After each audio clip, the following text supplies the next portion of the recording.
في القرآن الكريم. أعوذ بالله من الشيطان الرجيم. بسم الله الرحمن الرحيم.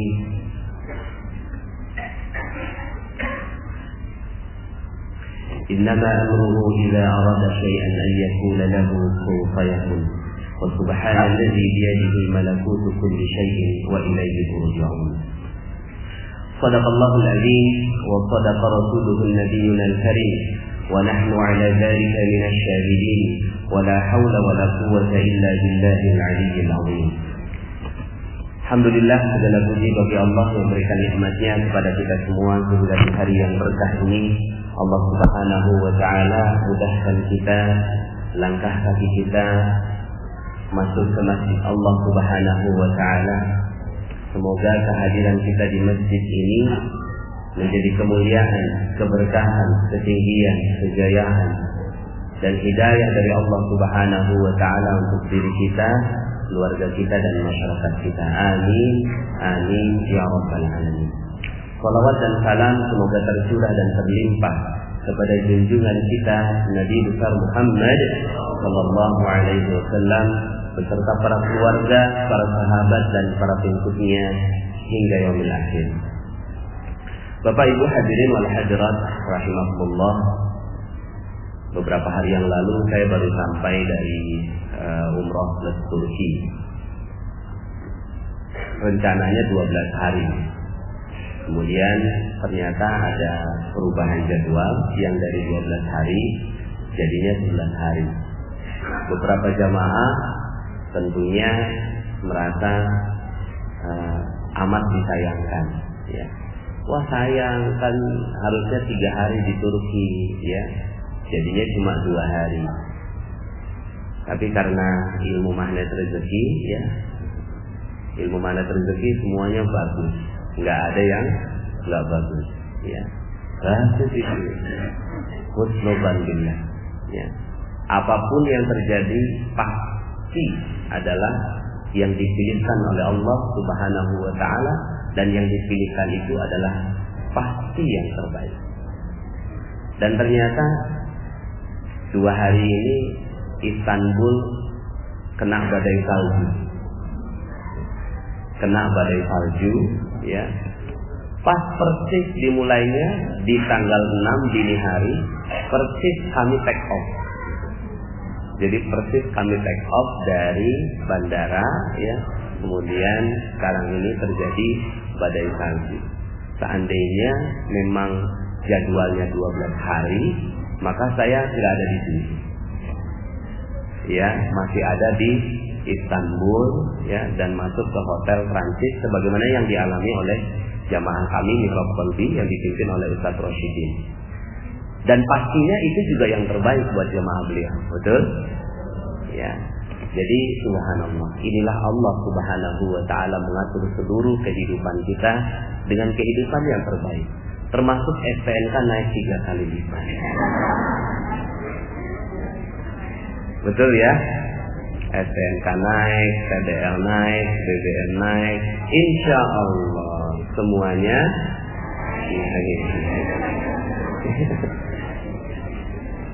Sebagian orang tidak menginginkan hal yang demikian, ya, nggak mau, dan mengatakan bahwa apa yang salah dari kehidupan ini sehingga akhirnya kehidupan jadi berat, kehidupan jadinya tidak ringan, ya, kehidupan jadinya bertambah beban dan seterusnya.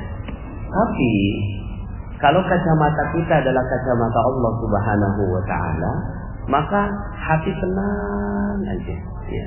Karena semuanya pasti yang terbaik yang Allah Subhanahu wa Ta'ala inginkan buat kita. Walaupun tetap, ya, yang namanya pemimpin yang tidak adil, pemimpin yang tidak memperhatikan rakyatnya, Allah yang maha membalasnya. Cuma urusan kita tetap urusan bersyukur, ya. Urusan kita adalah urusan tetap menikmatinya di detik pertama ketika kita menerima berita, ya. Ketika pertama kali menerima berita bahwa dari 12 hari jadi 11 hari, kemudian sebagian jamaah pastinya tidak menerima. Tapi kemudian ya sekarang lagi rame di grup kami kan baru pada pulang, masih pada istirahat, belum lepas jet lagnya, ya. Saya kemarin seharian setengah hari di manasik, sekarang jalan lagi ya. Ini kepala masih ini kayaknya masih Turki aja ini. Di detik pertama ketika kita menerima segala sesuatu, maka di situ kekuatan. Di detik pertama, ketika kita mampu mengetahui di detik pertama dan mengetahui hakikat di detik pertama, maka itu adalah sebuah kekuatan seorang mukmin. Bahkan di situ adalah rahasia keajaiban. Ya. Hari ini kan kita akan belajar 7 langkah keajaiban. Ya, 7 langkah keajaiban. Ini belum diupload ya di channel ya. Ini kayaknya ya sudah sekarang aja direkam, gitu kan, terus kemudian nanti diupload di channel. Udah pada masuk channel Telegram semua kan? Alhamdulillah sudah ya. Ya. Saya pun ketika lagi namanya manusia ya, naik turun. Al-imanu yazidu wa yanqus. Iman ini naik turun. Kalau bahasa saya, kalau dalam seminar atau training, itu dia seperti kilometer. Naik turun. Ya, naik turun. Ya. Nah, ketika lagi turun, saya dengerin Telegram saya. Ya. Dengerin, Masya Allah, naik lagi. Betul ya Bu ya? Lagi ngepel, lagi nyapu, lagi masak, biasanya ibu-ibu laporannya gitu ya. Nah, Bapak Ibu yang dirahmati Allah, suatu ketika ada seorang sahabat wanita yang beliau ini kehilangan suaminya. Beliau kehilangan suaminya, meninggal dunia, dikuburkan. Ketika dikuburkan, kemudian ya yang menguburkan bersama dengan mereka adalah Rasulullah Shallallahu Alaihi Wasallam. Ya. Kemudian udah selesai, semuanya pada pulang. Ini wanita masih nangis di depan pusara suaminya. Rasulullah lewat, ya. Kemudian Rasulullah bilang gini, cinta. Ya. Yang sabar. Udah gitu doang, Rasulullah nggak ngomong apa-apa, cuma cinta. Kemudian ini wanita nggak tahu kalau ini yang ngomong Rasulullah. Kemudian akhirnya dia bilang gini, kamu tidak tahu apa yang kurasakan. Biasa begitu ya. Kalau kita lagi mengalami hal yang tidak sederhana, terus kemudian ada yang nasihati kita, kok tahu banget kamu ya. Emang kamu tahu apa yang kurasakan ya? Tapi karena Rasulullah SAW ini ya digituin ya udah Rasulullah, ya namanya orang lagi sedih, pergilah Rasulullah SAW. Tapi temennya ngeliat, kok Nabi digituin? Ya, kok Nabi digituin? Langsung datang, kamu tahu nggak itu tuh Nabi?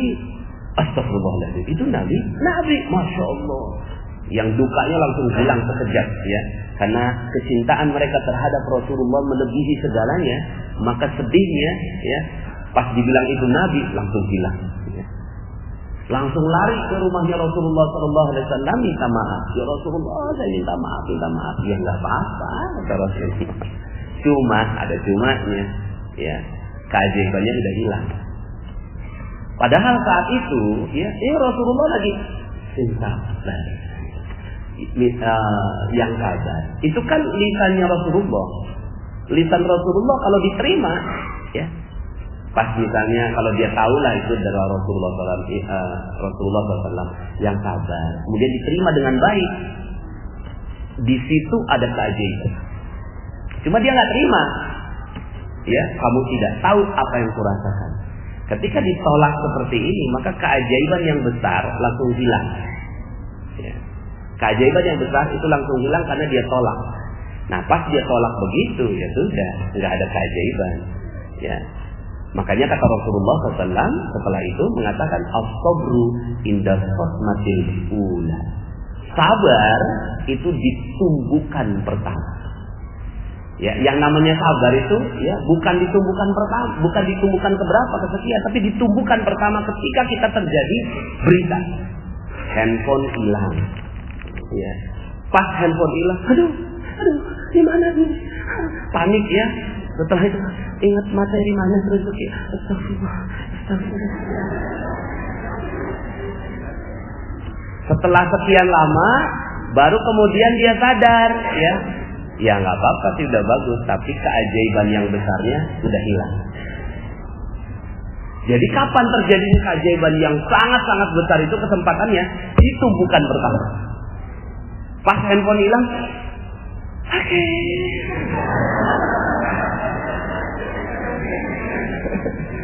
Ya. Di detik pertama itu dia siap menerima ya keputusan dari Allah Subhanahu wa taala. Ustaz, ini jamaah ya dari 12 hari jadi 11 hari Ustaz. Ya. Dalam hati saya, ini ada yang bisa menerima di detik pertama ya. Ada yang ada yang tidak bisa menerima ya. Ya ada yang minta kompensasi kan ya, namanya wajar ya, namanya juga udah bayar ya. Kompensasi, alhamdulillah karena kita ternyata bisa cancel hotelnya, ternyata bisa kita kembalikan.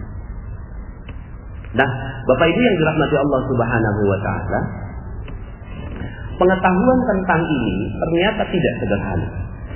Pengetahuan tentang kesabaran di detik pertama ini adalah modal seseorang untuk mendapatkan keajaiban besar dari Allah Subhanahu wa taala. Kalau kita didik terus gitu ya, maka kita akan menjadi manusia yang super loh ya. Dan manusia yang super inilah manusia yang ya tiap harinya menerima keajaiban demi keajaiban demi keajaiban dari Allah Subhanahu wa taala. Karena ya keajaiban ini adalah rezeki yang besar. Kenapa saya sebut keajaiban? Karena dia beyond sunnatullah. Beyond sunnatullah. Ini sunnatullah nih. Ini sunnatullah. Keajaiban itu di atasnya sunnatullah. Keajaiban itu di atasnya sunnatullah. Jadi yang namanya sunnatullah itu kalau kita mendidihkan air di 100 derajat dia mendidih. Itu sunnatullahnya. Pas kita pegang panas itu sunnatullah. Tapi pas kita pegang dingin ini namanya keajaiban. Ya. Seperti yang terjadi pada Nabi Ibrahim alaihi salam. Ya. Maka yang kita inginkan di dalam keajaiban itu melebihi batas sunnatullah. Sunnatullah itu kalau kita melakukan A dapatnya B, sebab akibat. Gitu. Sebab akibat. Ya. Itu sunnatullah. Makanya di dalam dunia barat itu dikenal yang namanya metode penelitian. Ya. Metode penelitian, ada hipotesa dulu, diuji hipotesanya, kemudian diuji lagi sampai kemudian akhirnya kesimpulan. Itu adalah sunnatullah. Sunnatullahnya apa? Ya sunnatullahnya ketika air didinginkan 0 derajat dia membeku, itu sunnatullah. Sunnatullahnya apa? Sunnatullahnya kalau kerja sekian jam dapat UMR. Ya.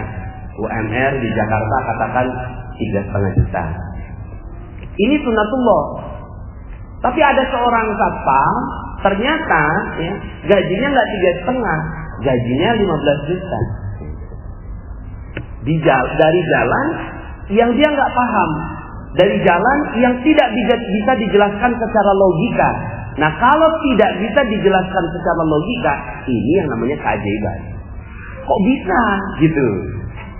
Nah, kita ini Bapak Ibu yang dirahmati Allah Subhanahu wa taala, yang ada di depan saya ini manusia ajaib atau manusia biasa? Betul ya? Siap ya? Iya dong, kita manusia ajaib. Ajaibnya gimana? Ajaibnya utang Indonesia 4.000 triliun. Itu sunnatullahnya kalau dihitung-hitung ya, berapa tahun baru bisa lunas? Ya. Kalau dihitung-hitung 4.000 triliun. Masyarakat Indonesia udah ada yang hitung dah tuh ya. Sampai anak 3 generasi itu belum lunas, Bapak Ibu. Apalagi ditambah terus. Kalau mau pakai logika nggak akan pernah lunas. Apalagi pakai ilmu ekonomi sekarang yang dikuasai oleh Menteri Keuangan. Bapak Ibu, ya. Maka kita pengen 3 tahun lunas, betul ya? 3 tahun lunas, kalau bisa malah lunas hutang seketika. Seperti judul audio yang di Telegram. Lunas utang seketika, kita nggak punya utang kok. Kalau Allah mau, makanya di dalam ilmu Islam itu Allah nggak bicara tentang ilmu sunnatullah. Baca Al-Quran Bapak Ibu. Sepanjang kita membaca Al-Quran, Allah selalu menjelaskannya keajaiban demi keajaiban demi keajaiban demi keajaiban. Supaya apa? Supaya keajaiban itu menginternalisasi di dalam diri kita. Kok bisa ya? Kok ngepas ya? Pas take off, badai mulai. Kok bisa? Gimana ngejelasin secara logika? Emang saya tahu, emang Mihrab tahu, emang travel tahu, emang penyelenggara dari turnya itu yang di Istanbul tahu kalau akan ada badai? Nggak bisa Bapak Ibu. Ini ada kalau sekarang kan udah pada canggih ya, handphonenya ada weather. Di sini nggak ada, ya. Di weather ini suhu Turki itu nggak ada kelihatan kalau akan ada badai. Tiba-tiba badai. Nah ini alhamdulillah jadi cerita, ya. Alhamdulillahnya sekarang malah jadi cerita. Nah ini yang namanya beyond sunnatullah. Makanya kalau Allah katakan innama amruhu idza arada syai'an ay yakuna lahu kun fayakun. Kalau Allah innama amruhu idza arada syai'an, sesungguhnya ketika Allah menginginkan sesuatu, memerintahkan sesuatu, kalau dia menginginkannya, idza arada syai'an ayyakula lahu kun fayakun. Jadi, maka jadi. Ya udah, begitu aja ilmunya. Nah, sekarang pertanyaannya, itu kan ilmunya Allah, apakah bisa manusia memiliki ilmunya Allah? Enggak bisa.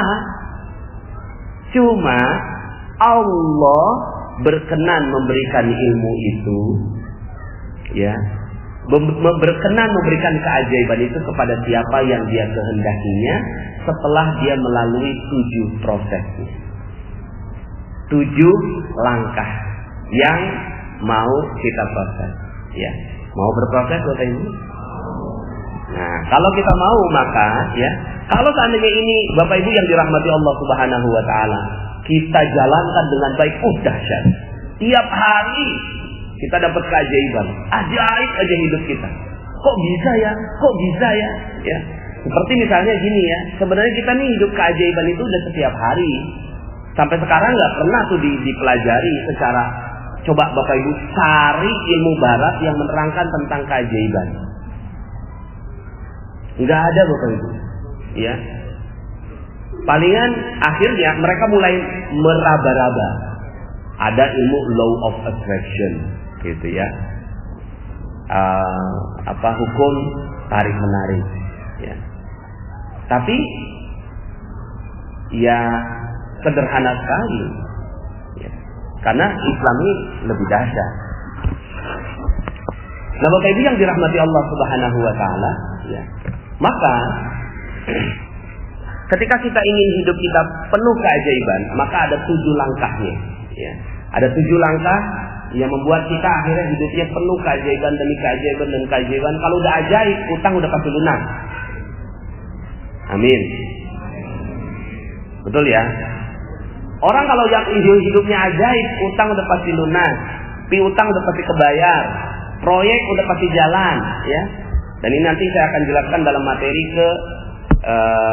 dalam 92.500 ya. Rizqul Akbar. Saya simpen dulu ya. Tentang perbandingan rezeki. Nah, cuma kita kan ingin sekali agar kita ini bisa selamat dalam kehidupan kita. Kita selamat kehidupan kita dunia dan akhirat. Nah, ini ada 7 langkahnya, ya. Tapi sebelum saya cerita tentang 7 langkah ini, saya ingin berkaca kepada satu cerita. Cerita ini udah sering sekali saya sampaikan. Sampai kalau ada yang teman-teman mihrab nih kayak Ustaz Dadang, Ustaz Yahya nih, kayaknya Ustaz Ali, saya sampaikan ceritanya udah bosen. Itulah lagi yang diceritain sama Ustaz. Sebenarnya ceritanya ya menurut saya sih dahsyat ya. dan di luar batas logika, gimana bisa dijelaskan secara logika? Udah nggak bisa, ya. Nggak bisa dijelaskan secara logika. Nah, cuma akhirnya dari kisah itu tahapan 7 langkahnya clear. Saya melihatnya, loh, ini 7 langkahnya clear sekali nih, ya. Nah, kita bisa belajar dari kisah ini. Dan ternyata semua yang memiliki langkah keajaiban itu semua langkahnya persis sama, 7 langkah ini, ya. Ini kisah tentang seorang nenek.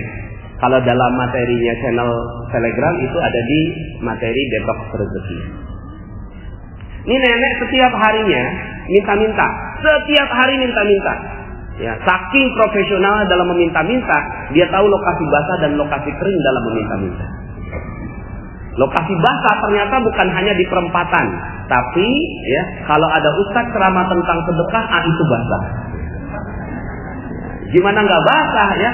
Jamaah lagi didoktrin agar bersedekah, lah dia jadi alat praktikumnya. Akhirnya ya dia datang ke pengajiannya Ustadz Yusuf Mansur. Ya udah, Ustadz Yusuf Mansur kan ngomonginnya sedekah terus. Ya. Akhirnya Bapak Ibu dia datang ke TPI dulu. Setiap hari Selasa, Rabu, subuh lagi, ya. Itu nggak gampang pengajian subuh itu. Tapi dia datang Bapak Ibu, ya. Selasa, Rabu di TPI. Datang dia. Tapi bukan buat ngaji, buat minta-minta. Ya udah panen, ya. Semua jamaah lagi didoktrin, dia sebagai alat praktikum. Akhirnya ketahuan sama jamaah. Pas ketahuan dipanggil sama Ustadz Yusuf Mansur. Nenek datang pengen minta-minta. Enggak Ustadz, jangan bohong. Semua orang pada laporan kayak gitu. Enggak Ustadz. Gini aja deh. Kalau besok nenek datang pengen minta-minta, saya usir ya. Tapi kalau besok datang pengen ngaji, silakan dah. Siap Ustadz. Akhirnya tuh si nenek besoknya datang lagi. Cuma ya udah berubah niat. Yang tadinya mau minta-minta, sekarang ngaji. Dan dia akhirnya ngaji tuh. Ngaji. Sampai satu hari. Ada Ustadz Yusuf Mansur, ada tuh si nenek, ada saya. Nah si nenek ini ngoceh aja depan Ustadz Yusuf Mansur, gitu ya. Nggak tahu orang yang diocehin orang sibuk. Ya. Kemudian kata Ustadz Yusuf Mansur, udah nih, gak usah banyak ngomong, gue mau kasih duit. Yang tadinya dia ngoceh, gue mau kasih duit. Langsung dia, ya. 250.000, tapi bukan buat nenek semua. 190.000 bagiin ke orang lain sebagai sedekah, 60.000 buat nenek sebagai ongkos bagiin sedekah. Paham? Enggak paham Ustaz. Mungkin dijelasnya kecepatan dan dia shock. Mau dikasih uang. Karena kan selama dia ngaji, dia nggak dapat penghasilan toh dari majelis itu, gitu ya. Tahu-tahu Ustaz mengaji 250.000 aja ini. Shock dia. Ya. Akhirnya karena dia paham, enggak paham Ustaz. Ngomong ke saya Ustadz Yusuf Mansur, nah terusin nah, gue banyak urusan. Siap Ustaz. Mungkin tadi dijelasinnya terlalu cepat. Akhirnya saya jelasin pelan-pelan. Ustadz Yusuf Mansur mau ngasih duit 250.000, betul kan Ustaz? Gak ada Ustaz. Loh kan katanya dia yang mau ngasih. Kan katanya saya mau ngasih duit 250.000. Lah kan saya tagih dong. Ustaz, saya udah jelasin 250.000. Gak ada Ustaznya. Akhirnya saya mengerti sendiri Bapak Ibu sebagai murid ya. Oh maksudnya ini terusin bukan cuma terusin jelasin. Terusin kasihin duitnya gitu ya. Saya dijebak tapi dijebak yang baik gitu ya. Keluarlah dompet saya ada duit 300.000. Nenek, duit 300.000. Tapi bukan buat nenek semua. 240.000 bagiin ke orang lain sebagai sedekah, 60.000 buat nenek sebagai ongkos bagiin sedekah. Paham? Paham Ustaz. Cepet banget pahamnya. Karena orang kalau dijelasin ada duit itu cepet paham. Kalau nggak ada duitnya abstrak. Ya. Paham Ustaz. Ya, akhirnya 2 minggu kemudian saya ketemu si nenek lagi. Nangis tuh si nenek. Subhanallah Ustaz, alhamdulillah Ustaz. Ada apa nih? Coba cerita. Iya tuh Ustaz, duitnya udah saya tukerin duit-duit kecil, 2.000, 5.000, 10.000. Tapi karena temennya banyak peminta-minta, akhirnya cepet habis. Ya, sampai kemudian setelah habis, ada 3 orang yang datang. Nek, bagi sedekah kok saya nggak kebagian? Ya, udah habis, jangan bohong dong Nek. Ya, akhirnya karena didesak gitu, ya keluarlah bagian dia. Bagian dia berapa? Apal banget urusan duit mah.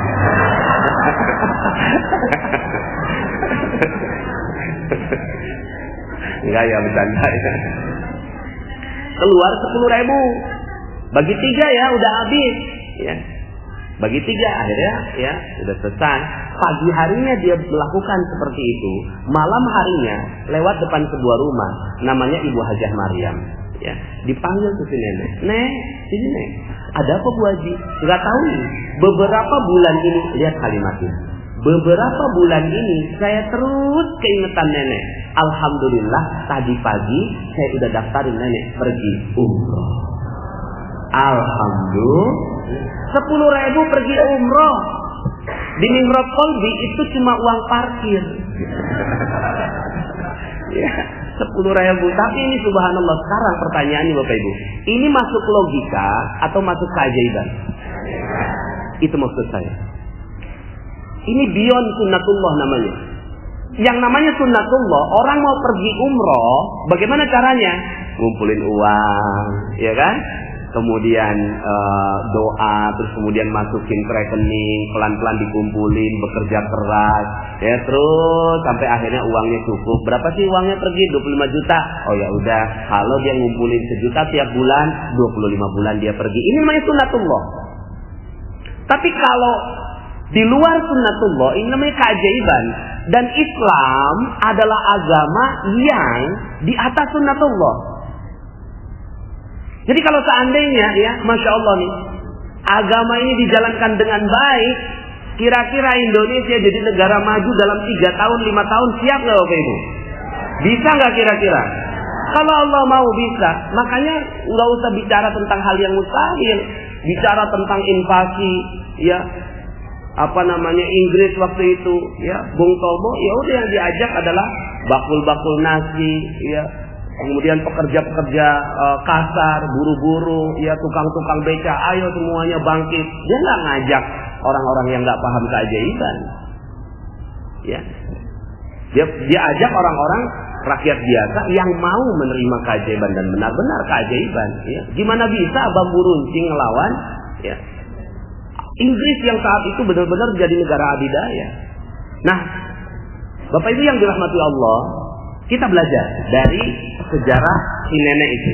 Ada 7 langkah yang ternyata dilakukan dengan jelas oleh sang nenek. 1, langkah pertama, ya, langkah pertama si nenek berperisai. Ya, si nenek berperisai. Ya, berperisai. Jadi ini langkah pertama sebuah keajaiban. Sebuah keajaiban terjadi. Ini Allah yang atur udah semua. Berperisai. Berperisai itu maksudnya rezeki itu datangnya seperti air bah. Rezeki itu datangnya seperti air bah. Ada orang yang dapat dan ada orang yang dapatnya lebih banyak. Ada nggak orang yang nggak dapat kalau seandainya airnya turunnya dari atas? Nggak mungkin. Semua pasti dapat. Oh alhamdulillah, baru dapat kabar Ustaz Rosyidin bisa berangkat. Alhamdulillah. Ya mudah-mudahan karena doa-doa kita tadi. Amin ya, amin. Nah ini ya Bapak Ibu yang dirahmati Allah, rezeki itu datangnya seperti air bah. Cuma ada orang yang nggak dapat. Siapa mereka yang nggak dapat? Bukannya kita nggak dapat, tapi karena ada orang yang pakai perisainya. Dia pasang perisainya sampai akhirnya, ya setiap air datang, dia pasang perisai, air datang, dia pasang perisai, maka akhirnya dia nggak dapat air. Ya, dia pasang perisainya. Kalaupun dapat air itu nyepres, itulah UMR itu. Gitu, itu UMR. Takdirnya orang Islam, ya, takdirnya manusia itu nggak dapat ya UMR ya, harusnya takdirnya itu berlimpah ruah, minimal 5 miliar per bulan lah. Percaya nggak 5 miliar per bulan? Percaya ya? Ya. Gimana caranya? Nah, 7 langkah ini ya. 1, setiap orang berperisai. Kullu bani Adam khata'un wa khairul khata'at tawwabun. Setiap bani Adam, setiap anak Adam itu berperisai, berdosa. Maka perisainya ini adalah dosa. Perisai ini adalah dosa. Ya. Sederhana sekali. Kalau kita mau dapat rezeki sederhana, perisainya dihilangkan. Langkah kedua nanti. Nah, Langkah pertamanya setiap orang berperisai. Makanya dakwahnya nabi-nabi sederhana, masuk di nomor 1 ini. Kamu tuh berperisai, lepaskan perisainya. Sederhana. Dalam Al-Quran, dalam surat Nuh ayat 10, ya, Allah Subhanahu wa Ta'ala berfirman tentang ceritanya Nabi Nuh. Nabi Nuh ini dakwah 950 tahun, gak ada yang mengikuti. Inni da'utu qaumi lailan wa nahara. Ya. Inni da'utu qaumi lailan wa nahara, falam yazidhum du'ai illa firara. Faqultu astaghfiru rabbakum innahu kana ghaffara yursilis samaa'a 'alaikum midrara wa yumdidkum bi amwalin wa banina wa yaj'al lakum jannatin wa yaj'al lakum anhara ma lakum la tarjuna lillahi waqara wa qad khalaqakum atwara. Ya. Ini curhatnya Nabi Nuh. Saking dakwahnya enggak tanggepin Bapak Ibu. Masya Allah ya. Ini Masya Allah, kita bersyukur sekali ini pengajian banyak kayak gini nih. Nabi Nuh ngaji nggak ada, yang datang gajah gitu, berapa monyet gitu. Ya kan, di kitanya begitu ya. Masya Allah ya. Apa sih yang didakwahkan? Emang kamu ngomong apa, kata Allah tuh ya? Emang kamu ngomong apa sampai orang nggak mau ngikutin dakwah kamu? Aku ngomongnya gini ya Allah. Faqultu astaghfiru rabbakum. Aku minta mereka untuk minta ampun kepada Allah, kepada Rabb kalian. Innahu kana ghaffara. Sesungguhnya Allah Maha Pengampun. Kalau udah kayak gitu terus kamu janjiin apa, kata Allah? Aku janjinya gini ya Allah. Yursilis samaa'a 'alaikum midrara. Akan ditambahkan, diturunkan rezeki yang berlimpah dari air, ya, hujan yang lebat turun ke bawah, ya. Wa yumdidkum bi amwalin wa banin, dan akan ditambahkan harta. Nabi Nuh itu tidak mengatakan wa yumdidkum bil khairat, tidak. Wa yumdidkum bi amwal. Akan ditambahkan harta-harta. Wa banin, dan anak, mungkin anak biologis, anak keturunan, anak perusahaan, anak cabang, ya kan? Anak kucing. Wa yumdidkum bi amwalin wa banin wa yaj'al lakum jannatin, dan akan diberikan kepada kalian kebun-kebun. Wa yaj'al lakum anhara, kebun itu kalian enggak sirami, siapa yang sirami? Allah yang akan siramin pakai sungai-sungainya. Masya Allah. Itu yang dijanjikan. Ya. Ya kata Allah, ya benar dakwahnya udah. Dakwahnya udah benar. Ya. Tapi masalah hidayah ya urusan Allah. Ya. Maka dakwahnya Nabi Nuh agar minta supaya perisainya dihilangkan. Nah, perisainya sang nenek itu minta-minta. Dia minta-minta, setiap hari minta-minta. Nah, cuma yang namanya orang berperisai enggak sadar kalau dia berperisai. Namanya orang berdosa, dia kadang enggak sadar kalau dia berdosa, padahal itu dosa. Nah, makanya kita kalau mau ajaib, mulai dari sekarang coba teliti tentang dosa-dosa kita. Jangan sampai ada yang kita pikir bukan dosa, tapi malah itu yang menyebabkan keajaiban tidak terjadi pada kehidupan kita. Nah, si nenek ini bersyukur karena tahapan kedua dilalui, yaitu menyadari akan perisainya. Jadi menyadari perisai, yang satu, tahapan satunya berperisai. Tahapan keduanya menyadari akan perisainya. Nah, cuma dalam prosesnya si nenek ini, dia dibantu oleh Allah Subhanahu wa Ta'ala dengan jamaah yang ngelapor. Ada jamaah yang ngelapor, gitu ya, ke ustaz. Ustaz manggil tuh si nenek, ngomelin, gitu ya. Nah, dalam tahapan ini ada dua jenis orang. Satu, yang mau terima kalau dia dilaporin. Yang mau terima kalau dia punya salah. Yang mau terima kalau dia punya dosa. Atau golongan yang kedua, dia nggak terima. Nggak terima kalau dia ya ditegur. Nggak terima kalau dia dikasih tahu. Nggak terima kalau dia gitu ya berbuat dosa. Lah ini yang namanya ya cover bahasa Inggris. Cover. Kalau ada buku ya, lah ini kalau ada tisu, lah ini covernya. Tahu cover ya? Cover. Penutupnya. Ya kafir kalau bahasa Arabnya. Jadi sudah jadi bahasa Inggris. Kufur itu apa? Tertutupi. Nah, orang-orang yang tertutupi akhirnya baru langkah kedua aja udah nggak dapat keajaiban. Dia nggak mau terima. Tapi sang nenek ini alhamdulillah mau terima. Jadi kalau seandainya nih ibarat flow chart gitu ya. Tahapan pertama berperisai. Yang kedua ditegur sama orang lain dan dia mau menerima perisainya, maka dia lanjut yang ketiga. Kalau nggak mau menerima, turun ke bawah lagi. Ya. Yang satu lagi berperisai. Baru kalau dia ini masih ada di 1 dan 2, maka dia nggak akan pernah dapat keajaiban yang di level 7. Ya 1, 2, 1, 2, 1, 2, nggak naik-naik. Ya. Ustaz, kapan keajaiban saya? Lah, ente udah sadar belum? Gitu ya. Kalau udah sadar, maka dia baru akan naik. Nah, cuma memang yang namanya sadar dari dosa ini nggak gampang. Sadar dari dosa ini, Masya Allah, apa salah saya? Emangnya saya ya nggak berhak itu ngomelin suami saya? Kan suami saya selingkuh. Wajar nggak Ustaz kalau saya marah sama dia? Wajar nggak? Ya. Wajar kan Ustaz? Jadi saya dipaksa untuk mengatakan wajar. Ya. Coba kalau Ustaz jadi saya, kira-kira wajar nggak kalau tanya Ustaz memarahi? Gitu. Ya wajar sih. Tapi mau ajaib lah hidupnya. Mau ajaib lah hidupnya. Mau sih Ustaz. Akhirnya memang jalan keajaiban ini bukan jalan yang wajar. Bukan jalan yang biasa. Tapi jalan yang tidak biasa. Luar biasa. Maka pada saat itu Bapak Ibu yang dirahmati Allah Subhanahu wa Ta'ala, ini yang disebut sebagai jalan taubat.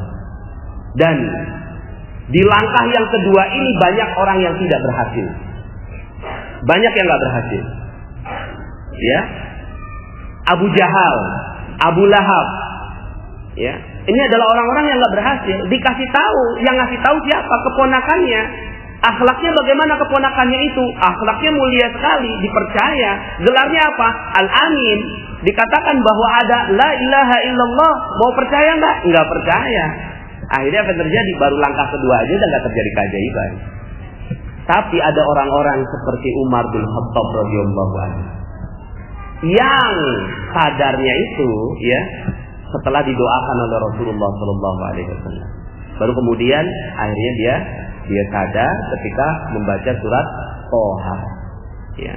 Ada Khalid bin Walid yang setelah mengalahkan Rasulullah SAW di perang Uhud, baru kemudian dia sadar. Setelah mengalahkan, menang, ya, Rasulullah kalah gitu kan. Yang memenangkan peperangan siapa? Khalid bin Walid. Ya. Mestinya dapat lencana kepahlawanan dari kafir Quraisy, tapi setelah itu guncang dadanya. Kok setelah saya memenangkan peperangan ini, setelah saya memenangkan Rasulullah, hati saya nggak puas. Ada apa dalam hati saya? Akhirnya dia bertanya. Pas dia bertanya, akhirnya dia sadar, Masya Allah, sadar akan kesalahan. Nah, ya, makanya dalam materi magnet rezeki di Telegram itu sudah 34 audio. Itu banyak yang kita sampaikan tentang perisai-perisai. Betul ya Bapak Ibu ya? Perisai-perisai. Salah satu perisainya adalah kata. Ya, kata aja jadi perisai. Karena kata adalah doa. Jangankan kata, pikiran aja doa, maka kata-kata ini doa. Kita jalanan ada macet, kita bilang, "Oh, jalanannya macet." Itu jadi doa. Akhirnya macet seluruh hidup kita. Ya. Macet rezekinya, macet jodohnya, macet kebahagiaannya, macet, segalanya macet. Terus gimana dong? Ganti dengan apa? Penuh. Ya. Nah, ini perisai. Jadi sadar dulu perisainya. Kalau udah sadar, oh iya. Nah, ketika oh iyanya ini, dia mau melangkah yang ketiga. Yang ketiga adalah, nah ini yang gak gampang. Ya, langkah ketiga ini gak gampang Bapak Ibu. Tapi kalau dia mau masuk, ya, ke langkah yang ketiga ini, maka dia akan siap menerima. Tapi ini baru langkah ketiga. Padahal keajaiban itu di nomor 7. Nabi Yunus alaihissalam nggak mau nerima. Saya nabi, Tugas saya nyampaikan wahyu, tapi ini semuanya pada nggak mau denger. Ya udah aku tinggalin aja, tinggalin. Dan dia nggak ngerasa itu dosa. Dia nggak ngerasa itu sebagai sebuah perintah. Ditinggalin, pas ditinggalin, apa yang terjadi? Yang terjadi, Allah paksa dia masuk ke yang ketiga. Apa itu yang ketiga? Masuk goa keajaiban. Ya, nomor 3 ini masuk goa keajaiban. Makanya kemarin saya menyampaikan materi goa keajaiban ini di 3 tempat, ya, di Raudhah, ya, kemudian di kamar hotel saya supaya konsentrasi, sama yang ketiga di Multazam, ya, di arah Multazam, agar mudah-mudahan ini bisa menjadi keajaiban untuk Anda semua. Amin ya rabbal alamin. Nomor 3 ini merendahkan diri. Merendahkan diri serendah-rendahnya masuk ke dalam goa. Ya. Makanya goa ini itu dijadikan sebagai kurikulum dalam pendidikan Islam. Al-Kahfi dibaca setiap minggu. Setiap hari Jumat baca ulang, ya, baca ulang. Ujungnya apa? Al-Kahfi. Ujungnya adalah, ya, Zulkarnain, raja yang menguasai timur sampai barat. Itu ujung dari surat Al-Kahfi. Ya, bacakan. Ujungnya apa? Kisah tentang Zulkarnain. Ya. Tentang wa yas'alunaka 'an Zulkarnain. Dan kalian bertanya tentang Zulkarnain. Dia menguasai antara timur dan barat. Artinya apa? Kekuasaannya, kerajaannya itu dari timur sampai barat. Ya. Mau nggak kekayaan timur sampai barat waktu itu? Mau ya, insya Allah. Ya. Jadi buktinya ada kok. Tidak ada kerajaan terbaik sepanjang sejarah. Ya, misalnya begini ya, Ustadz Dadang bikin perusahaan. Kemudian Ustadz Dadang bikin perusahaan. Terus kemudian sukses. Diteruskan ke anaknya. Sukses. Diteruskan ke cucunya. Sukses. Diteruskan ke cicitnya. Sukses. Diteruskan ke canggahnya. Sukses. Diteruskan ke apa setelah canggah?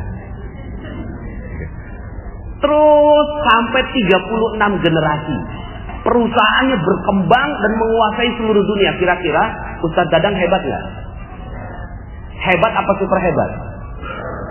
Super hebat apa super maha dahsyat hebatnya? Bapak Ibu, itulah kerajaan Turki Utsmani. Kerajaan Turki Utsmani, seorang raja namanya Utsman, ya. Saya lupa binnya siapa, di atasnya bin Sulaimani. Utsman bin, ya, ini nama Turki. Kemudian di atasnya nama Islam, Sulaimani, gitu ya. Kemudian dia punya 36 generasi yang semuanya jadi sultan dan menguasai seluruh dunia. Ya, tidak ada kerajaan sebesar itu selain Ottoman, berkuasa 600 tahun. Gitu. Dan kerajaan siapa? Kerajaan Islam. Ya. Maka mungkin nggak setiap orang dari sini jadi satu Utsman.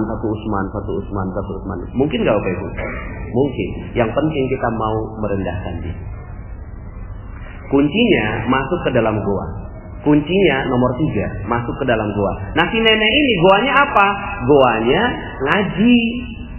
Yang pertama, dia minta-minta. Yang kedua, ditegur. Coba kalau seandainya dia nggak mau melalui yang ketiga, Bapak Ibu, apa yang terjadi? Dia tersinggung. Pas ditegur sama Ustadz Yusuf Mansur, nenek minta-minta. Enggak Ustaz. Besok kalau mau ngaji silakan, tapi kalau mau minta-minta silakan pergi. Kalau ada gengsi di sini, nggak merendahkan diri, apa yang terjadi? Si nenek ini akan bilang, emangnya cuma lu doang tempat yang bisa bikin gue kaya? Masih banyak tempat yang bisa gue mintain. Begitu ya. Seandainya, ya. Tapi Masya Allah, ini si nenek mau lolos dari yang ketiga. Akhirnya dia merendahkan dirinya dan masuk ke dalam goa. Goanya apa? Goanya ngaji. Akhirnya dia ngaji. Lah ini goa kita, Masya Allah. Ini orang-orang yang nggak mau merendahkan diri nggak mungkin masuk sini. Orang-orang yang nggak mau, yang meminta ilmu kepada Allah Subhanahu Wa Taala nggak mau masuk sini. Ya. Saya bisa kok dapat ilmu dari yang lainnya. Saya bisa kok. Sekarang kan online, saya bisa googling, apapun bisa googling sekarang. Ya. Maka kalau Anda masuk ke sini, Masya Allah, mudah-mudahan ini udah masuk nomor 3. Amin. Nah, sekarang kita masuk nomor 4. Nomor 4-nya lebih tidak mudah.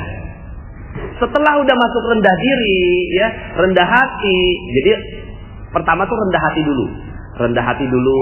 Setiap kita berhadapan dengan orang tuh rendah hati. Kita bukan siapa-siapa. Aduh, siapa sih kita? Masya Allah, tulang cuma dibungkus sama kulit aja, ya. Terus kemudian kalau mati ya cuma bercampur tanah, ya. Kemudian makan ulet. Itu aja kok kita ini. Makanya apa sih yang kita bisa sombongin kepada orang lain? Makanya rendah hati. Setelah itu rendah diri. Rendah dirinya di hadapan siapa? Di hadapan Allah. Di hadapan Allah rendah diri. Maka setiap sholat gitu ya, itu kita rendah diri kita, ya. Nah, ini pembahasannya silakan dengerin Gua Keajaiban dan materi-materi yang lainnya. Nomor yang keempat, menghadapi detoksifikasi. Menghadapi detoksifikasi.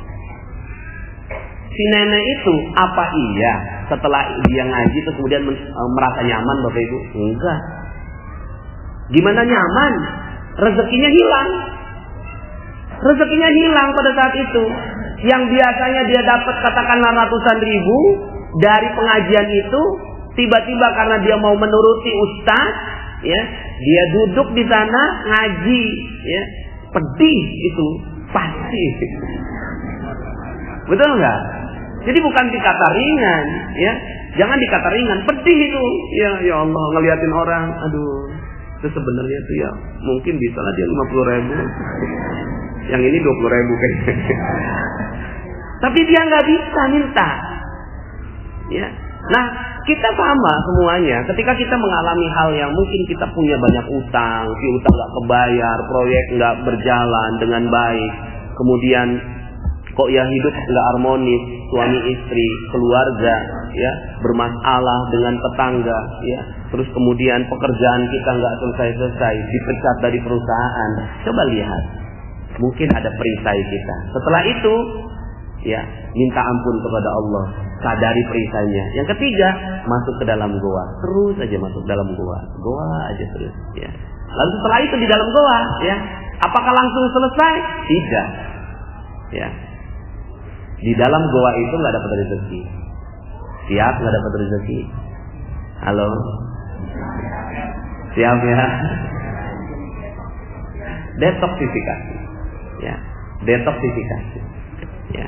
Tapi sebenarnya proses detoksifikasi ini adalah proses yang bagus, ya. Makanya saya paling suka memang dalam materi Magnet Rezeki ini Paradox of Candy, itu yang paling saya suka.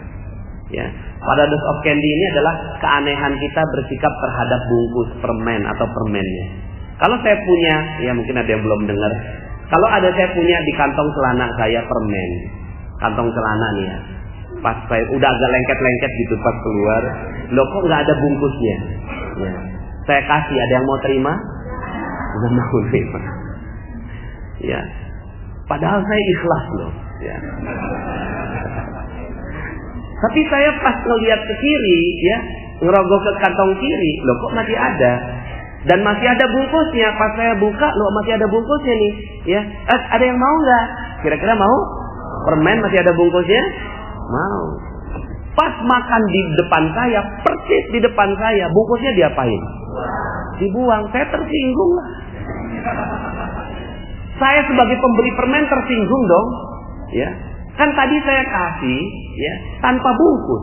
Anda tinggal lep aja, nggak usah pakai capek-capek ngebuka bungkusnya. Ya. Tapi pas saya kasihin bungkusnya dibuang juga. Sebenarnya Anda maunya apa sih? Sebenarnya yang kita mau rezeki, yang kita mau isi, yang mau kita mau ini air, Bapak Ibu.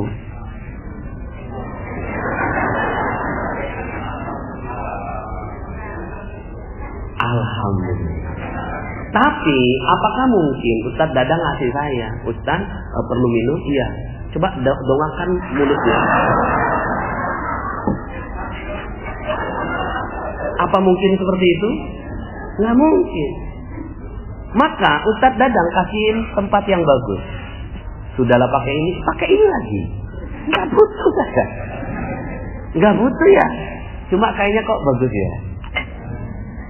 Supaya nggak masuk debu, Ustaz. Ya. Lah ini yang namanya bungkus. Bungkusnya kita nggak butuh, tapi tidak mungkin ada rezeki datang tanpa bungkus. Maka tahapan yang keempat ini penting.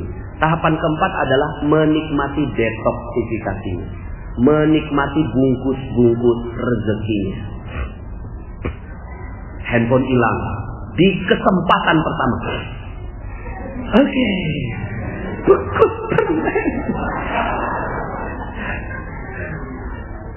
Ya, seandainya kita mampu, ya kayak seperti sekarang ini Ustaz Rosidin 2 hari Bapak Ibu, 2 hari di Istanbul, saya bisa rasakan itu karena tas bagasinya kan nggak ada, cuma tas cabin. Tas cabin itu nggak cukup untuk mengganti baju. Ya 2 baju itu size A, size B, ya kan? Ya. Kemudian waktunya juga terbatas. Beliau akhirnya mungkin ke Madinahnya terbatas, ke Mekahnya terbatas. Kalau nggak sabar pada saat itu, apa yang terjadi? Nggak dapat rezeki sama sekali. Tapi ketika mampu menikmati rezekinya, oh ini detox. Oh mungkin dulu kita pernah bikin orang delay, lah sekarang Allah bikin kita delay.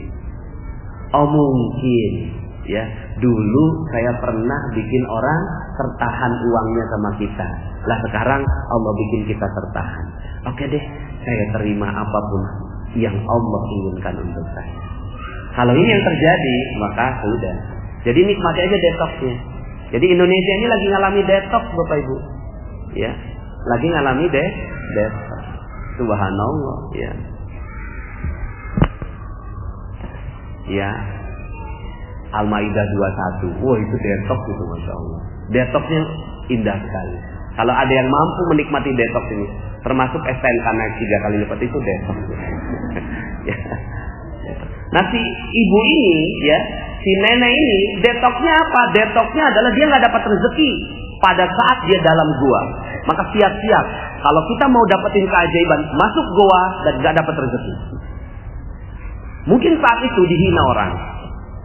Mungkin saat itu, ya, kita ya hilang kemuliaan kita sama sekali. Harga diri hilang.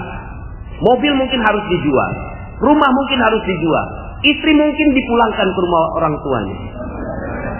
Ya. Ya. Mungkin mertua akhirnya ya ngejelek-jelekin. Mungkin kita dilaporkan polisi. Mungkin kita dimasukkan ke dalam penjara. Mungkin ya kita ditinggalkan oleh semua orang. Mungkin kita sedang mendapatkan penyakit yang akhirnya semua orang nggak mau deketin kita. Lepra, TBC. Ya. Seperti yang terjadi pada Nabi Ayub. Mungkin, nah ini semuanya mengalami detox. Nah cuma kan kita nggak siap. Kita maunya apa? Hidupnya seperti sinetron, indah naik terus, ya. Ya. Nah maka kalau seandainya kita mau melalui yang nomor 4 ini, Masya Allah, nomor 3 aja nggak gampang. Nomor 4 lebih dalam lagi. Makanya Syekh Abdul Qadir Jailani pernah beliau mengatakan begini, aku lalui jalan sholat dan aku rasakan betapa panjang jalan sholat itu. Dan karena aku ya bukan orang yang sempurna, maka aku belum bisa menemui Allah dengan jalan sholat. Lalu aku tempuh jalan puasa, berpayah-payah puasa, tapi ternyata karena ketidaksempurnaan aku, maka aku tidak menemui Allah melalui jalan puasa. Lalu aku tempuh jalan sedekah. Karena ketidaksempurnaanku, maka aku merasa jalan sedekah ini panjang luar biasa. Dan aku belum bertemu Allah. Lalu Allah berikan kepada aku kenikmatan jalan penghinaan dari orang lain. Dan aku rasakan betapa dekat jalan itu menuju Allah.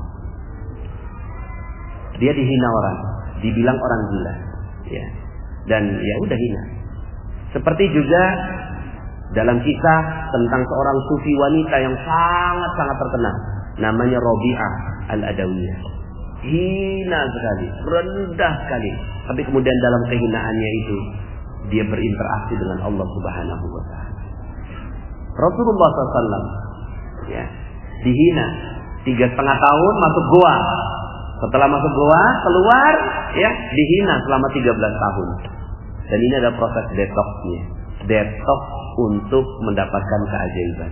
Karena permata, berlian itu memang ditempa dengan berbagai macam musibah, ujian, panas, sampai kemudian akhirnya jadi berlian yang indah.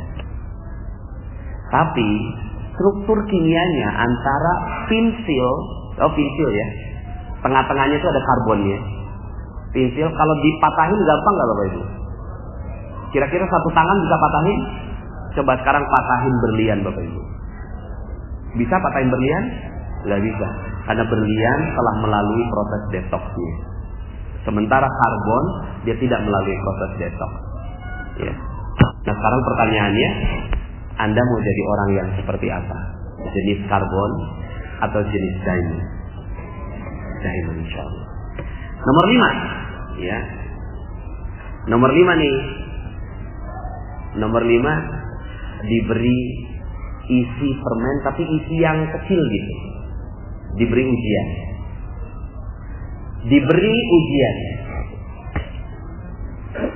Diberi ujian. Nomor 5. Jadi udah detox nih, udah detox Allah kasih ya. Tes. Pas tes kalau sana lolos ke yang berikutnya, kalau nggak lolos itu balik lagi ya. Balik lagi. Ujiannya apa? Ujiannya tes kejujuran. Si nenek ini dikasih uang 250.000 mau satu Yusuf Mansur yang ternyata abstrak dan saya yang akhirnya mewujudkannya. 300.000 itu saya nggak kenal tuh si nenek. Kita cuma akadnya lisan, dikasih 300.000. Terus kemudian setelah itu ya, tuh si nenek, ya kan saya nggak tahu.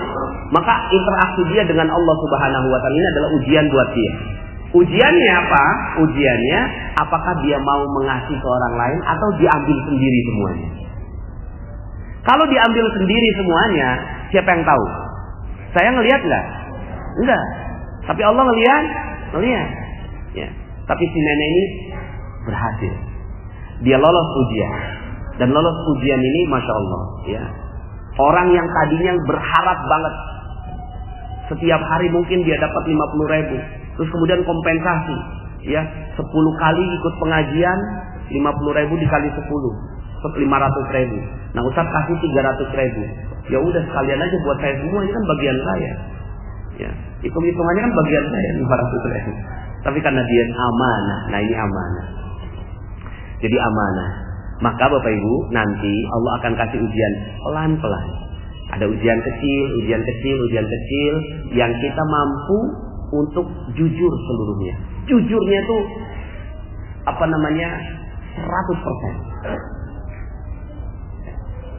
Inna sidqa yahdi ilal birri.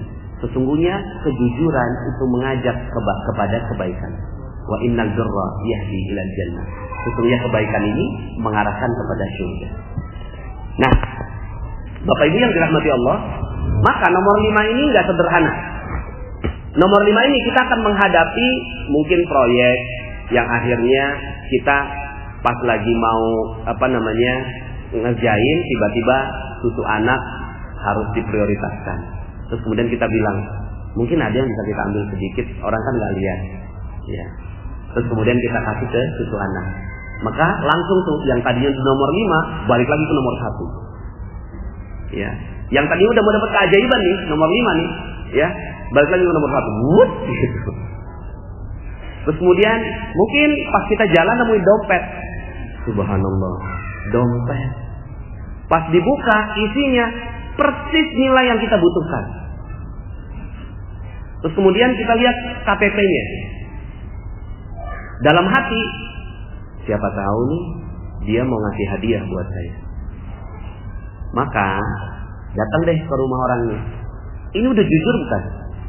Jujur, tapi tidak memenuhi syarat untuk naik level ke nomor 6. Datang ke sana tuh, pas datang, terus kemudian dikasih, ya, terus pas sudah dikasih, ya, dikembalikan dompetnya. Ini nih saya mau kasihin hadiah buat kamu. Maaf, saya nggak pantas kayaknya untuk menerimanya. Tolong, saya lagi proses detox. Udah dengar channel Telegram kan? Pergi aja langsung. Kenapa? Karena itu ujian. Ujian berharap pada manusia. Ujian berharap pada manusia. Dan ini bagus sebenarnya, ini cuma daftar isi sebenarnya. Ya, karena ujiannya banyak sekali, ya. Ujiannya banyak sekali. Karena gini Bapak Ibu, ada dua jenis cleaning service. Ada dua jenis cleaning service. Cleaning service A, ya. Cleaning service A ini, ya, itu dia dipanggil sama staff. Mas, sini mas. Ada apa Bu? Tolong dong beliin gado-gado. Sebentar ya Bu. Saya ngepel dulu. Pas udah selesai ngepel, ya mana Bu uangnya? Tapi sebelum saya terima uangnya, Ibu tahu kan kalau job desk saya itu kan ngepel. Ngebeliin gado-gado itu kan bukan job desk saya. Jadi Ibu paham kan apa yang saya maksud? Kira-kira Anda ngedengar kalimat kayak gitu, dia berharap dapat tip gitu loh. Tapi diingetin, jangan sampai lupa tip saya. Kira-kira ngedengar yang kayak gitu nih, ya. Anda sebenarnya pengen nggak ngasih tips buat dia? Enggak. Itu dia. Ini kita baru dari manusia ke manusia, udah nggak mau. Tapi ada cleaning service jenis B. Mas, sini mas. Ada apa Bu? Tolong dong beliin gado-gado. Siap Bu. Mau yang pedasnya level berapa? 0 sampai 10. Langsung dia cepat beliin, balik ya. Bu, ini yang karetnya 1 level sekian, karetnya 2 level sekian, karetnya 3 level sekian. Nah ini silahkan. Mas, bentar mas. Saya mau kasih tips. Aduh, maaf Bu, jangan Bu. Tolong Bu, jangan. Kan Ibu tahu job desk saya kan ngepel. Gado-gado itu, beliin gado-gado bukan job desk saya. Maka yang halal pada saya adalah yang ngepel. Ngebeliin gado-gado ini nggak halal buat saya Bu. Kalau tipsnya saya terima. Karena ini saya ingin memberikan kebaikan buat Ibu. Tolong, jangan berikan saya. Saya lagi detox. Udah dengar channel Telegram kan? Masya Allah Bapak Ibu. Kira-kira nih, kalau Anda yang ngorder beli gado-gado, pas makan gado-gadonya rasanya gimana? Kok dia nggak mau terima ya? Betul ya? Kok dia nggak terima? Ini yang namanya nanti dalam audio yang setelah membernya 95.000 itu namanya resonansi rezeki. Resonansi rezeki nih Bapak Ibu, ya. Yang mikirin rezekinya bukan kita, tapi orang lain. Ya, orang lain yang mikirin rezekinya kepada kita. Nggak terima kan? Wah, saya nggak terima. Kamu pernah nggak minta beliin gado-gado sama si A? Pernah. Dia nerima nggak uang tipsnya? Enggak. Bener-bener ya. Ya. Kamu juga? Iya. Wah, kita nggak terima. Lapor bos. Bos, kita mau lapor. Kenapa? Itu cleaning service itu tuh. Masa dia nggak mau terima tips? Loh, saya juga. Kata si bos tuh. Terus apa yang kalian inginkan? Kita nggak terima bos. Jangan sampai dia cuma jadi cleaning service di sini. Jadiin staff bos. Akhirnya yang mikirin untuk jadi staff siapa? Orang lain. Akhirnya naik nih. Dipanggil. Mas, coba sini mas. Kamu ijazahnya apa sebenarnya? Ijazahnya S1 Pak. Loh, kok kamu mau jadi cleaning service? Loh, itu rezeki yang saya terima sekarang Pak. Maka saya syukuri dan itu yang halal buat saya. Terus kamu sebenarnya maunya apa? Ya saya nggak mau apa-apa Pak. Karena rezeki saya sudah berlimpah ruah. Dan ya, kalaupun seandainya ada orang-orang yang mau minta tolong sama saya, maka itu amal bakti saya buat mereka. Kamu tuh begitu ya? Ya mau gimana lagi Pak? Karena rezeki sudah begitu berlimpah. Ya. Gini, semua orang nggak mau kamu jadi cleaning service, kamu harus jadi staff. Kalau itu yang Bapak mau?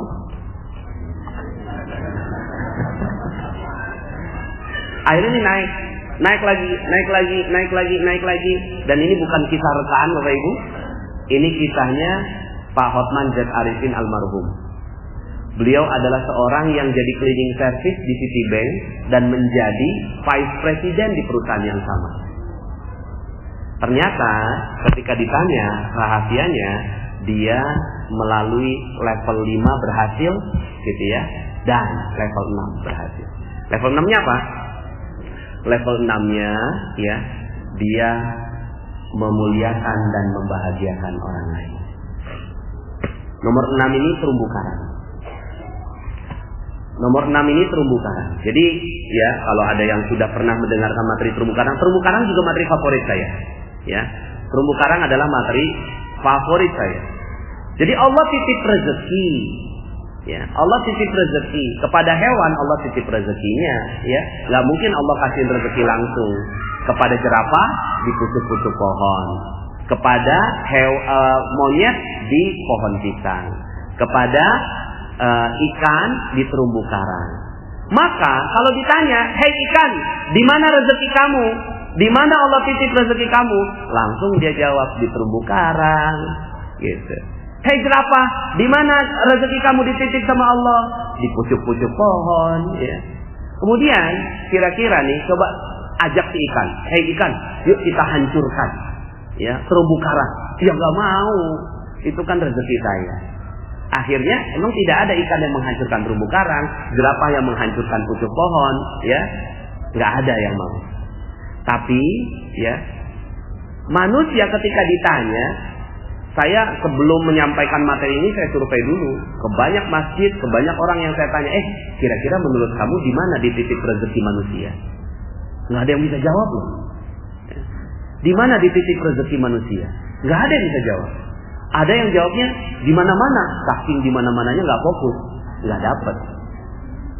Di bank, di tambang, di proyek, di bos, di pimpinan, bukan. Rezeki Allah dititip di kemuliaan dan kebahagiaan orang lain. Itu rezeki Allah. Dititip di kemuliaan dan kebahagiaan orang lain. Ketika orang lain mulia dan bahagia karena kita, maka rezeki pasti mengalir dan Allah akan titip rezeki itu. Ya. Nah sekarang pertanyaannya, kalau tadi tuh ya, ikan kan nggak ngancurin terumbu karang, monyet nggak ngancurin pohon pisang, tapi ada nggak manusia yang menyakiti perasaan manusia lain? Kenapa coba? Karena dia nggak tahu di situ letak rezekinya. Kalau dia tahu di situ letak rezekinya, mau nggak dia sakiti orang, Bapak Ibu? Mau nggak dia sakiti hati istri? Mau nggak istri nyakiti hati suami? Mau nggak gitu ya kita nyakiti hati perasaannya bencong? Ya saya seringkalinya saya tarik ke yang sangat drastis Bapak Ibu. Misalnya kita lagi naik mobil, kemudian di sebelah kiri kita itu jam 12 malam Ustaz Dadang, diketok-ketok. Pas kita lihat bencong di Taman Lawang. Tok-tok-tok, abang. Kira-kira di kepala kita, ya, kita ngomongnya gimana?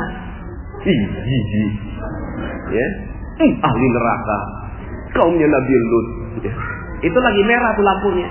Ya Allah, cepetan hijau. Itu langsung habis rezekinya. Bisa nggak kalau seandainya pas kita ngelihat si bencong ini kita muliakan dan bahagiakan dia, ya? Udahlah nggak ngorder, ya kan? Nggak negor, ya kan? Ini ngancurin dengan doa yang nggak baik di kepala kita. Bisa nggak kita muliakan dan bahagiakan dia? Gimana caranya muliakan dan bahagiakan bencong? Ya Allah, segerakan ya Allah dia menemukan jalan taubatnya. Aku doakan agar dia segera mendapatkan jalan taubat sebelum dia meninggal dunia. Ya Allah, muliakan dia, rahmati dia, berkahi dia, jayakan dia, berikan rezeki yang halal barokah selain dari apa yang sekarang dia lakukan. Ini sambil megangnya kencang Bapak Ibu itu petirnya. Ya. Pas hijau, gitu. Ya. Tapi selamat itu ya. Nah, nomor 6 ini Bapak Ibu adalah ujian terhadap manusia. Jadi yang nomor 5 ujian kejujuran, nomor 6 ujian manusia. Ada kalanya ketika kita lagi mau dapetin keajaiban, itu ada orang-orang yang datang pada kita, nyebelin, terus kemudian kita sakiti hatinya. Maka nomor 6 turun lagi, gitu. Turun, jatuh lagi, gitu ya, turun. Ya. Nah, keajaiban itu terjadi di nomor 7. Keajaiban itu terjadi di nomor 7. Jadi setelah kita udah ngakui perisai kita, ya. Jadi kita berperisai, ngakui perisai kita, ya.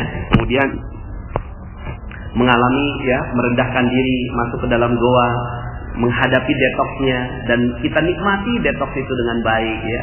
Hilang handphone, ya kita bilang alhamdulillah, terima kasih ya Allah, sebentar lagi istrinya datang, gitu ya. Rumah kebakaran, alhamdulillah, ya. Anak meninggal dunia, ya. Kita sering kalinya ngomongnya innalillah, tapi innalillahnya intonasinya yang tidak tepat. Padahal innalillah itu dibaca sama dengan alhamdulillah, sama, jiwanya sama dengan alhamdulillah. Anak meninggal dunia, alhamdulillah. Cuma bacanya innalillah. Gitu. Ya. Kalau sekarang kan anak meninggal dunia innalillah. Ya. Seakan-akan enggak terima. Ada jeruk nipisnya, ya. Tahu ada jeruk nipis ya? Tapi kalau innalillah wa inna ilaihi raji'un, sawat gitu loh. Ya, namanya juga udah meninggal dunia. Mau gimana lagi, enggak bisa dikembalikan, ya. Nah, Bapak Ibu yang dirahmati Allah, maka nomor 7, puncak keajaiban itu terjadi. Kun fayakun Allah terjadi. Cuma yang namanya kun fayakun itu nggak usah ditungguin. Setelah kita melalui yang nomor 6 tuh, ya Allah, saya kan udah melalui yang nomor 6. Mana nih keajaiban? Keajaiban itu ya ujuk-ujuk gitu loh. Tiba-tiba datangnya, dilalah tiba-tiba ada langsung datang, tring gitu loh, ya. Subhanallah, ya. Baru setelah itu kita pikir, oh karena kita sudah melalui prosesnya, maka Allah memberikan keajaiban buat kita. Jadi ini 7 langkahnya, ya. Jadi 7 langkah yang kalau kita jalankan dengan baik, ya. Dan sebenarnya ya di antara 7 langkah ini, ya, materi-materinya magnet rezeki itu saling mendukung satu sama lain untuk memudahkan. Nah, ini untuk membuat rangkaian ceritanya, ya. Jadi rangkaian ceritanya, ya, setelah kita menyadari akan dosa-dosa kita. Kalau itu lolos, naik ke atas lagi, lolos, naik ke atas lagi. Tapi sambilan misalnya katakanlah sepanjang perjalanan kita, ya, kita muliakan dan bahagiakan orang lain aja. Terumbu karang aja dijagain, masya Allah, ya. Kemarin itu saya agak terpacu ketika membaca review ekonomi Indonesia. Kemudian dikatakan ketika ditanya kepada Pak Yusuf Kalla, bagaimana ekonomi Indonesia tahun 2017? Pak Yusuf Kalla jawabnya gini, Bapak Ibu. Satu-satunya yang pasti di tahun 2017, satu-satunya yang pasti adalah ketidakpastian. Itu jawabannya Pak Yusuf Kalla. Coba browsing Bapak Ibu, ya. Review ekonomi 2017 ketidakpastian Yusuf Kalla. Itu pasti keluar itu beritanya, Bapak Ibu, ya. Loh, saya dalam hati saya terpacu malah jadi akhirnya. Masya Allah, wakil presiden kita, pemimpin kita jawabnya begitu. Padahal kalau seandainya kita tahu ilmu magnet rezeki, jawabannya sederhana. Bagaimana ekonomi tahun 2017? Dahsyat! Luar biasa. Coba saya tanya balik ke wartawannya. Menurut kamu berapa orang jumlah orang Indonesia? 300 juta orang. Lah, kalau 300 juta orang ini saling memuliakan dan membahagiakan satu sama lain, ya, saling memuliakan dan membahagiakan satu, udahlah fokus saja bahagiakan orang lain, bahagiakan orang lain. Wong rezeki dititip kemuliaan kebahagiaan orang lain. Menurut kamu tahun 2017 akan jadi hari yang apa? Tahun yang bagaimana? Tahun yang sukses, Pak Yusuf Kalla. Nah itu makanya dahsyat kan?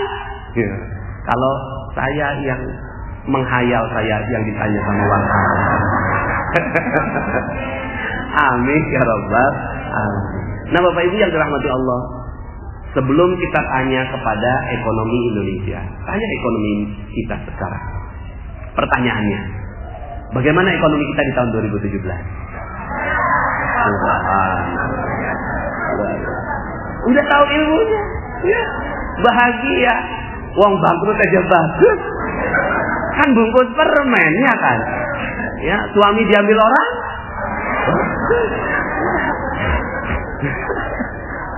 ya, istri diambil orang, bagus, ya, dan seterusnya. Semuanya bungkus permen kok.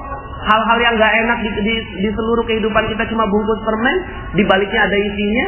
Yang penting kita melalui prosesnya dengan baik, ya sudah, ya Bismillah, Insya Allah. Maka ujung dari semua kisah-kisah para sahabat itu pasti happy ending, Bapak Ibu. Happy ending semuanya. Nabi Yusuf setelah masuk gua happy ending jadi raja.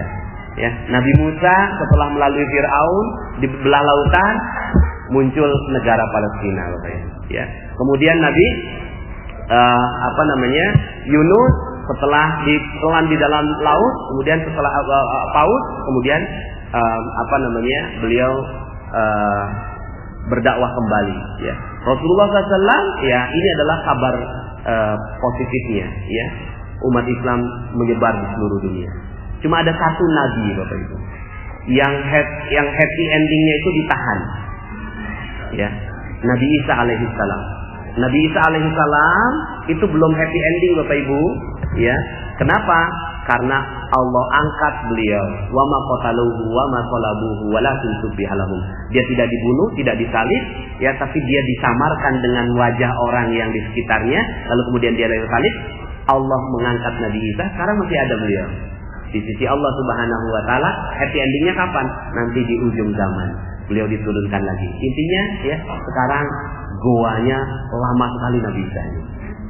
Goa keajaiban yang nanti keajaibannya memang dahsyat sekali di ujungnya. Ya sudah, bismillah, happy ending sebagaimana hidupnya Bapak Ibu semua yang happy ending.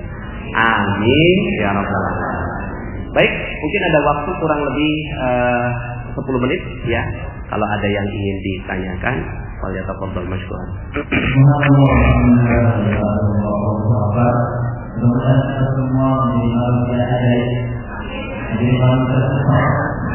Jadi hamba yang luar biasa tempat ada ini betul dengan Allah. Apa yang kita sampai dengan pertanyaan dan segala dari ibu pertanyaan kita membantu.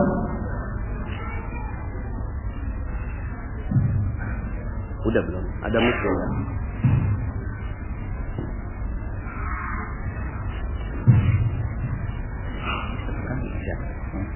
Pakai apa?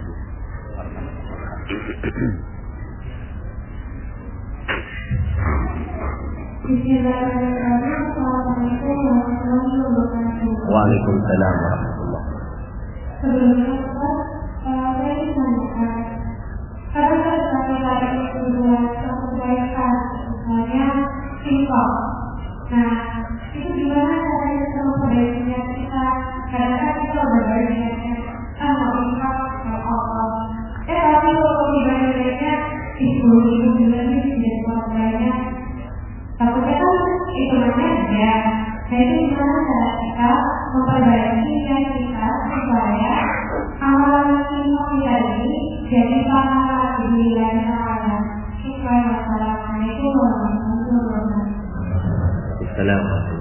Ya, yang jelas ini, setiap amalan yang ditujukan agar dipuji orang itu tidak menimbulkan keajaiban. Rezeki hilang. Jadi ketika kita bersedekah, terus kemudian kita senang orang lain memuji kita, lihat dong saya ini, ya. Maka ya udah, kita nggak dapat imbalannya, nggak dapat imbalan yang setimpal dari Allah Subhanahu wa taala. Dan Allah senang kok kita minta imbalan, Allah senang. Ya, Allah senang sekali minta imbalan. Apa kita minta imbalan kepada Allah Subhanahu wa taala. Cuma mintanya ke Allah gitu ya. Pas sedekah, pas itu langsung coba luruskan niat. Ya Allah, kalau seandainya ini yang terjadi, maka habis gitu ya, nggak dapat apa-apa saya ini gitu ya. Maka pahami itu dulu, pahami tentang ilmu rezeki dan keajaiban, bahwa segala yang ditujukan untuk Allah maka akan dibalas oleh Allah Subhanahu wa taala. Segala yang ditujukan buat manusia akhirnya dibalas oleh manusia. Kira-kira manusia itu bisa balas apa buat kita? Nggak ada. Mereka nggak bisa balas apa-apa. Maka ya memang betul-betul kita mengobati ria itu ada dua. Satu, ilmu. Jadi tambahkan ilmunya. Semakin ilmunya nambah, insya Allah keikhlasannya itu akan muncul. Yang kedua, kebiasaan. Jadi memang mungkin awalnya ikhlasnya 1, tapi ulangi lagi mungkin nambah jadi 2, ulangi lagi nambah jadi 3, ulangi lagi nambah jadi 4 dan seterusnya. Sama seperti anak kita ketika awal mula gambar. Ketika awal mula menggambar, dia tunjukin kemana-mana. Tapi makin lama orang liatin gambar dia, ih malu, jangan diliatin dulu, ya kan? Jangan dilihat dan seterusnya. Nah, sama dengan kita.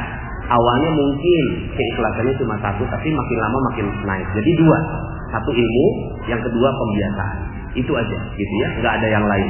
Ya, ilmunya apa? Ilmunya adalah ketika kita, ya ilmunya sih semua ilmu agama itu akan menambah keikhlasan.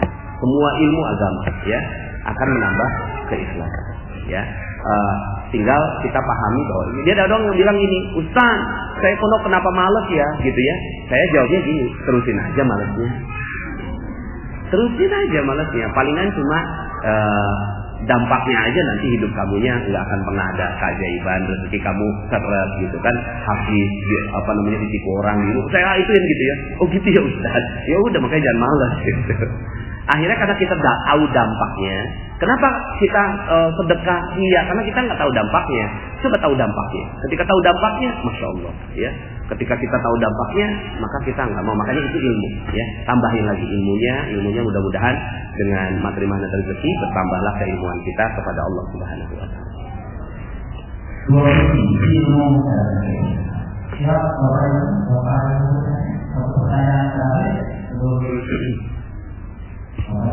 Bapak nggak ada kayaknya ya.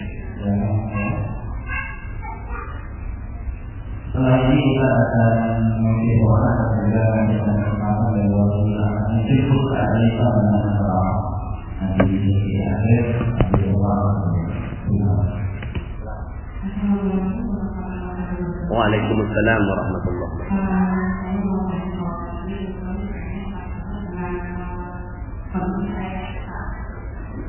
Tahun lalu saya lama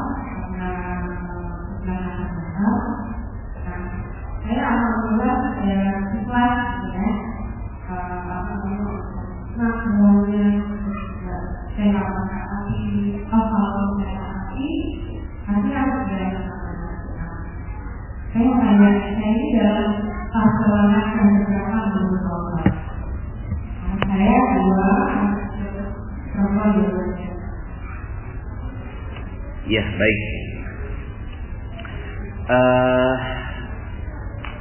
Pastinya yang mengetahui ibu udah di langkah seberapa adalah ibu sendiri dengan Allah. Ya, yang jelas apapun kejadiannya, ya. Anak umur berapa sekarang? 7 tahun. Iya. Yang pasti, apa sisi positif yang kita bisa lihat? Sisi positifnya adalah anak ibu adalah anak yang dekat dengan Rasulullah SAW. Itu yang paling dekat. Kenapa? Anak yatim ini mulia sekali. Anak yatim ini salah satu sumber rezeki. Rezeki kan sekali lagi ya bukan cuma uang, ya. Tapi ya rezeki ini masya Allah ya, rezeki ini salah satu rezeki terbesar, makanya rizqul akbar itu surga, itu rizqul akbar. Ya. Nah anak ini dekat sama Rasulullah SAW. Ya. Maka salah satu sisi positifnya, karena yang namanya mati, namanya meninggal dunia, ya, kullu nafsin dha'iqatul maut. Setiap yang berjiwa pasti merasakan mati, dan tergantung kematiannya, ya, kita nggak tahu, ya, karena apa, sebab apa. Nah, sisi positif yang kita bisa lihat adalah jagain anak ini sampai mereka besar. Anda jagain, ya.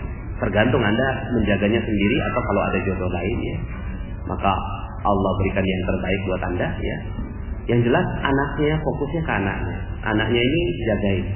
Lihat tatap mata mereka setiap malam dan bersyukur kepada Allah. Ya Allah subhanallah, saya dititipin anak yatim, ya. Dititipin anak yatim, maka ya Allah ya Rahman, ya. Sebagaimana nabimu, rasulmu adalah yatim, maka muliakan kami karena kami ini menjaga anak yatim, ya. Nah, kalau itu yang terjadi, ya, maka ya itu sudah masuk di nomor 3, nomor 4, ya kan? Nomor 3, nomor 4, nomor 5 juga diberi ujian, ya. Nah, kalau ya nomor 6-nya adalah Anda menikmati dan memuliakan mereka. Fokus saja muliakan mereka, fokus memuliakan, bahagiakan mereka, ya.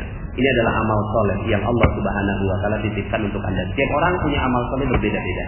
Nah, Anda beruntung sekali karena dititipi anak yang yatim ya dan jaga ya. Mudah-mudahan Allah Subhanahu wa taala rahmati Anda semua. Nah, setelah itu ya udah, enggak usah terlalu ya, keajaiban itu ya ujuk-ujuk aja ya. Tiba-tiba aja ya. Saya yakin lah kalau memang Anda bersyukur menikmati ujiannya, menikmati hidup ini dengan ikhlas, benar-benar ikhlas tanpa ada jeruk nipis gitu ya. Itu pasti keajaibannya berlimpah ruah pada Anda ya, insyaallah. Baik, terima kasih Bapak Ibu karena sudah 5 menit lagi menuju zuhur ya. Boleh nggak kita Asmaul Husna? Ada Asmaul Husna nggak? Ustaz Ali, ada Asmaul Husna. Kita baca Asmaul Husna ya di akhir dari kajian kita ya. Nah, selama masa Asmaul Husna ini ada beberapa petugas kami yang mengedarkan kotak infak atau korban sedekah ya. Silakan yang mau bersedekah ya, dipersilakan.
يا متعالي يا بر يا سوء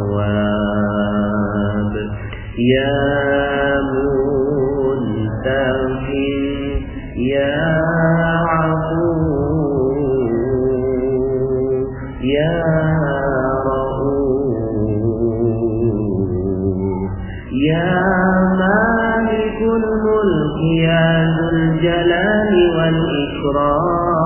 والإكرام يا مطيع يا جميع يا غني يا مغني يا مانع يا ضار يا نفيع يا نور يا هدي يا بديع يا بقي يا واهب يا رشيد يا صبور يا الله يا الله يا الله يا الله يا الله يا الله يا الله يا الله يا الله يا الله يا الله يا الله يا الله